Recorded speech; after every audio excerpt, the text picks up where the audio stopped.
ويسر لي أمري واحلل عقدة من لساني يفقهوا قولي ولا حول ولا قوة إلا بالله العلي العظيم اللهم لا سهل إلا ما جعلته سهلا وأنت تجعل الحزن إن شئت سهلا ربي يسر ولا تعسر وأتمم بالخير أما بعد.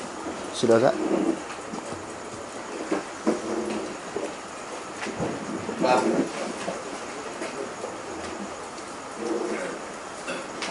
Bab ar-ruku'i fi sujud.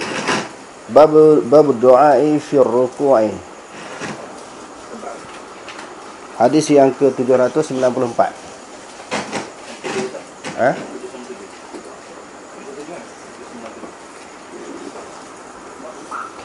97.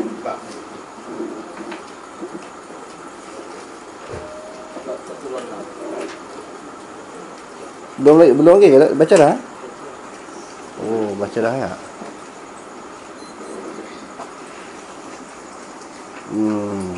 Kalau baca dah. Pada saya ulang sikit sebelum sambung sebab ada perbahasan-perbahasan yang tertinggal tu. Kalau sempat kita sambung. Kalau tak sempat kita ulang balik. Bab doa fi ruku'i. Bab berhubung dengan doa pada rokok.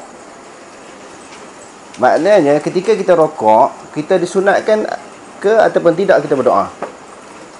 Boleh tak doa ketika rokok? Itu soalannya. Imam Bukhari nak memberitahu ataupun nak menjelaskan kepada kita tentang menolak dakwaan sebahagian daripada ulama yang mengatakan ketika rokok tidak boleh berdoa. Berdasarkan kepada hadis yang selalu kita baca tu, ala inni nuhitu an aqra al-Quran an aqra'a sajidan raki'an aw sajidan fa amma ar-ruku'u fa'azimu fihi rabba fa amma as-sujudu fajtahidu fid du'a faqaminun an yustajaba lakum. Jadi dalam hadis itu Nabi SAW bersabda, aku ditegah daripada membaca ayat Al-Quran ketika rokok dan sujud. Adapun ketika rokok, hendaklah kamu bertasbih. Fa'azimu fihi rabba. Hendaklah kamu mengagungkan akan Allah. Jadi sebahagian ulama kata tak boleh, makruh, di antaranya Imam Malik. Kita berdoa ketika rokok makruh. Imam Malik dia ada dua pandangan. Satu pandangan dia kata harus, pandangan kedua dia kata makruh. Jadi Imam Bukhari nak ceritakan, ada pandangan yang kata makruh berdasarkan kepada hadis yang kita baca. Adakah dengan hadis yang diriwayatkan oleh Imam Muslim itu, kita tak boleh baca doa langsung ketika sujud, ketika rokok? Sebab hadis yang diriwayatkan oleh Imam Muslim tadi. Lalu ulama-ulama kata tak. Tidak menafikan kita boleh berdoa ketika itu. Sebab apa? Apa dalilnya? Dalam hadis ini juga, subhanakallahumma rabbana wa bihamdika Allahumma ighfirli. Adakah tidak Allahumma ighfirli itu satu doa? Doa ke tak doa tu? Doa kan? Kalau doa, apa salahnya doa ketika rokok? Apa salahnya?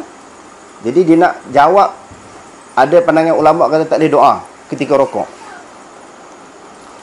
Jadi ulama-ulama hadis, di antaranya Anwar Kashmiri di dalam kitabnya Faidul Bari, dikata dengan hadis yang diriwayatkan oleh Imam Muslim itu tidak menafikan secara langsung, secara mutlak berdoa ketika rokok. Boleh, tetapi secara ringkas. Sebab hadis itu ada tu, Allahumma ighfirli ketika rokok. Ada pun tempat yang nak doa panjang tu, masa sujud tu, fajtahidu fid du'a fa amma sujudu fajtahidu fid du'a. Hatta tu hayunlah panjang mana pun. Jadi kesimpulan daripada tajuk yang kita ketengahkan, yang telah diketengahkan tadi, boleh berdoa ketika rokok pun boleh, selain daripada sujud, tetapi tidak panjang, tidak begitu bersungguh sebagaimana ketika sujud. Okey, tajuk yang kedua, babu ma yaqulul imamu wa man khalfahu idza rafa'a ra'sahu minar ruku'i. Bab berhubung dengan membaca oleh imam, wa man khalfahu, dan orang-orang di belakangnya, apabila telah angkat kepala daripada rukuk. Di sini juga Imam Bukhari dia sama, setuju dengan pendapat Imam Syafi'i. Walaupun dah baca minggu lepas, tapi saya rasa ada benda yang tertinggal. Sebalik fikir balik ada lagi. Ada lagi perbahasan-perbahasan yang terlepas pandang. Jadi, sebahagian ulama kata, imam ni sebut Sami Allahu liman hamidah. Makmum sebut Rabbana lakal hamdu ataupun Rabbana walakal hamdu. Dia ada dua riwayat. Ada waw dan tidak ada waw. Okey. Jadi mazhab lain kata, imam-imam lain dan mazhab lain selain daripada Imam Syafi'i dan selain daripada Imam Bukhari kata, imam dia sunat Sami Allahu liman hamidah. Dia tak sebut Rabbana lakal hamdu. Kerana dalam hadis menyebut, wa idza qala al-imamu Sami Allahu liman hamidah faqulu Rabbana walakal hamdu. Itu ada hadis. Dalam Bukhari pun ada. Apabila imam menyebut Sami Allahu liman hamidah, hendaklah makmum menyebut Rabbana walakal hamdu. Jadi dalam hadis itu imam kena sebut Sami Allahu liman hamidah. Dan makmum sebut Rabbana lakal hamdu. Makmum tak sunat sebut Sami Allahu liman hamidah. Tetapi dalam mazhab Syafi'i kita, imam dan makmum sama. Imam dan makmum sunat sebut Sami Allahu liman hamidah dan juga Rabbana walakal hamdu. Sebab itu Imam Bukhari kata babu ma yaqulul imam wa man khalfahu. Bab sesuatu yang dikatakan oleh imam dan orang yang di belakangnya. Jadi Imam Bukhari dan juga Imam Syafi'i ambil dalil di mana? Kita kata hujah dalam mazhab lain, imam sebut Sami Allahu liman hamidah, makmum sebut Rabbana lakal hamdu kerana ada hadis tu. Wa idza qala al-imamu Sami Allahu liman hamidah faqulu Rabbana walakal hamdu. Itu hadis. Jadi dijawab oleh Imam Syafi'i dan Imam Bukhari. Yang pertama, Sami Allahu liman hamidah itu memang dibaca dengan kuat. Dibaca dengan kuat. Rasulullah baca kuat. Adapun Rabbana walakal hamdu, Rasulullah baca pelan. Jadi tang Sami Allahu liman hamidah itu tak perlu suruh dah. Sebab sallu kama ra'aitumuni usalli.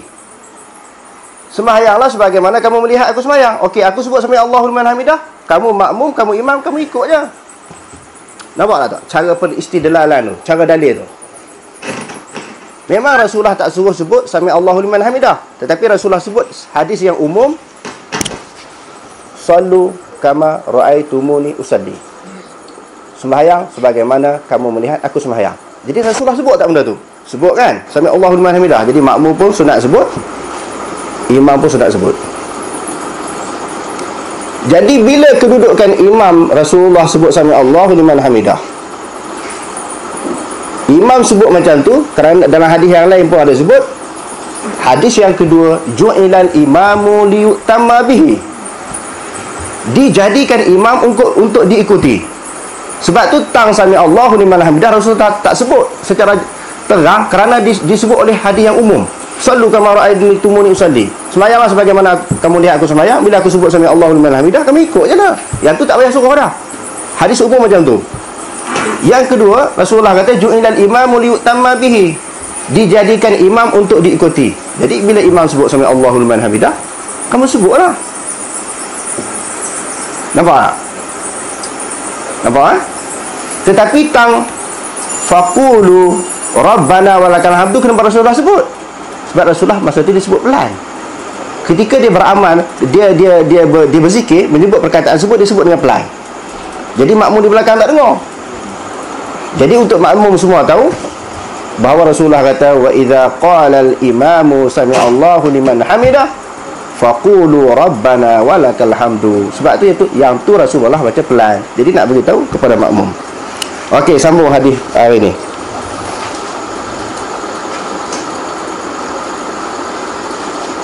Bab Hadatsana Mu'adz bin Fadalah qala hadatsana Hisham an Yahya an Abi Salamah an Abi Hurairah qala la uqarribanna salatan Nabi sallallahu alaihi wasallam فكان أبو هريرة رضي الله عنه يقنط في ركعة أخرى من صلاة الظهر صلاة العشاء وصلاة الصبح بعدما يقول سمع الله لمن حمده فيدعو للمؤمنين ويلعن الكفار.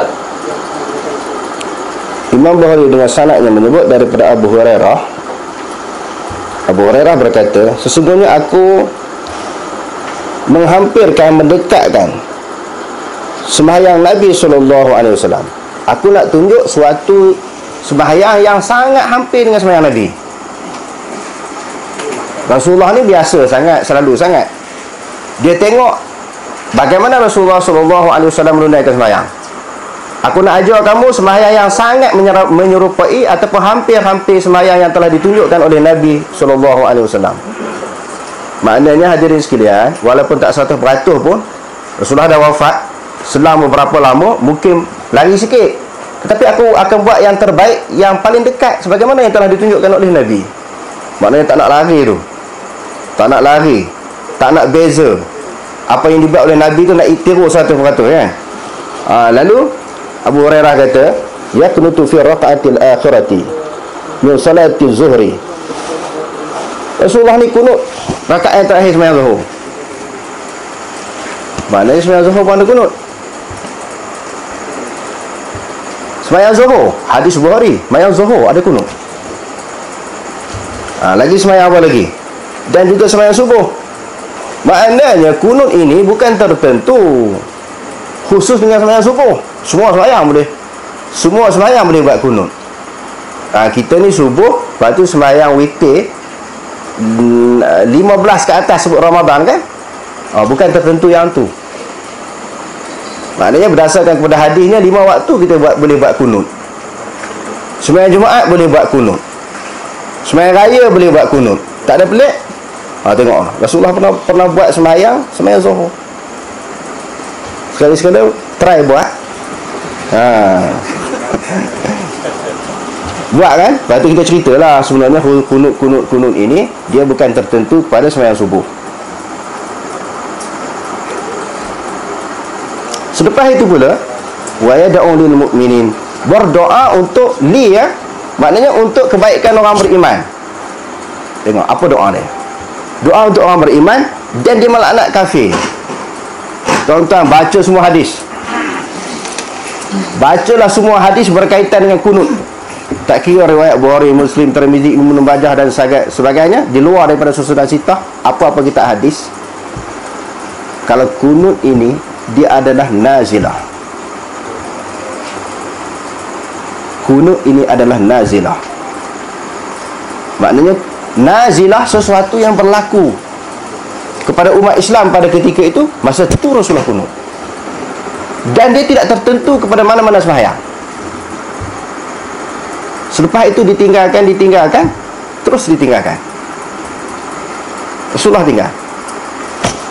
Dan kita akan jumpa dalam riwayat Muslim, sahabat sembahyang di belakang Rasulullah, Abu Bakar, Umar, Osman, semua mereka tidak kunut. Apa maksud? Maksudnya dia buat dalam keadaan ataupun ketika tertentu. Dalam keadaan ketika tertentu. Tapi sebagaimana yang kita selalu sebutlah, cuma imam kita Syafi'i, oleh kerana dah Rasulullah pernah buat, buatlah berterusan. Mazhab lain tak buat macam tu. Tuan-tuan pergi ke Mekah, kan, mana ada kunut. Kalau dia buat juga berkala. Dia bukan kata tiap-tiap subuh. Saya hampir 10 tahun duduk Pakistan, sekali pun tak pernah dia buat kunut. Sepatutnya buatlah sekali-sekala. Tak pernah buat. Sedangkan di sana terkenal dengan Syekhul Hadis, ribu-ribu orang. Dia orang tak faham ke hadis? Faham. Sebab kunut ini bukan sentiasa.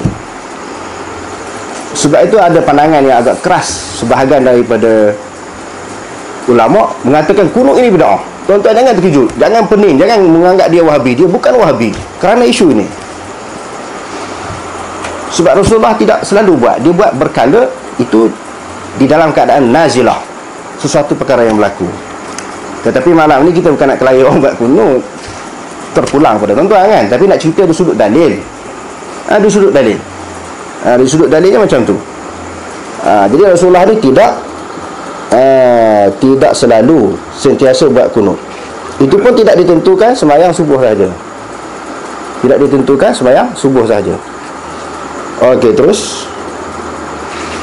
حدثنا عبد الله بن عبد الأسود قال حدثنا إسماعيل عن خالد الخزائي عن أبي قلابة عن أنس رضي الله عنه قال كان القنوت في المغرب والفجر. Tengok, ini sambung satu lagi. Main maghrib pun buat juga. Jadi kalau kita nak buat kunut, maghrib pun kita hayun juga. Isya pun buat, zuhur pun kita buat. Jadi orang tanya sebab apa? Sebab Nabi pernah buat macam tu. Selepas dah buat 5 waktu, akhirnya tinggal terus. Tinggal terus itu yang terbaik. Itu sunnah Nabi. Nabi tinggalkan. Okey, terus. حدثنا عبد الله بن مسلمة عن مالك عن نعيم بن عبد الله المجمر عن علي بن يحيى بن خلاد الزرقي عن أبيه عن رفاعة بن رافع الزرقي قال كنا يوما نصلي وراء النبي صلى الله عليه وسلم فلما رفع رأسه من الركعة قال سمع الله لمن حمده قال رجل وراءه ربنا ولك الحمد حمدا كثيرا طيبا مباركا فيه فلما انصرف قال من المتكلم قال أنا قال رأيت بدعة وثلاثين ملكا يبتدرونها أيهم yaktubuha awal. Nabi nampak 30 orang, lebih kurang 30 orang malaikat beredar sekeliling mereka ketika sembahyang itu bila baca ayat tadi. Satu kalimah pujian kepada Allah dengan pujian-pujian yang sangat banyak. Hadis ini disalah tafsir oleh sebahagian daripada orang bahawa bacaan ibadat boleh tambah. Doa ni sebab Nabi sebelum ni dia tak ajar benda tu. Orang guna dalil hadis ni kita boleh tambah buat ibadat sebab Rasulullah buat, sahabat buat, Rasulullah akui. Dia tak faham kaedah. Bila dah Rasulullah akui itu hadis lah. Bukan dia tambah. Tapi kalau zaman sekarang ni dia buat macam tu tak boleh. Itu satu penambahan terhadap hukum, terhadap agama, terhadap ibadat. Hadis ni bukan, tidak boleh dijadi dalil untuk kita menokok tambah di dalam masalah urusan ibadat. Sebab apa? Sebab kadang-kadang hadis ini, apa yang Nabi sebut, Nabi lakukan, perbuatan Nabi, arahan dan suruhan Nabi. Kadang-kadang sesuatu tindakan yang dilakukan oleh sahabat diperakui oleh Rasulullah. Hadis lah tu. Termasuk dalam takrir, sekurang-kurangnya takrir. Al-hadisu ma usnida ila Nabi sallallahu alaihi wasallam min qaulin wa fa'ilin wa taqririn. Sekurang-kurangnya termasuk di dalam takrir. Rasulullah akui.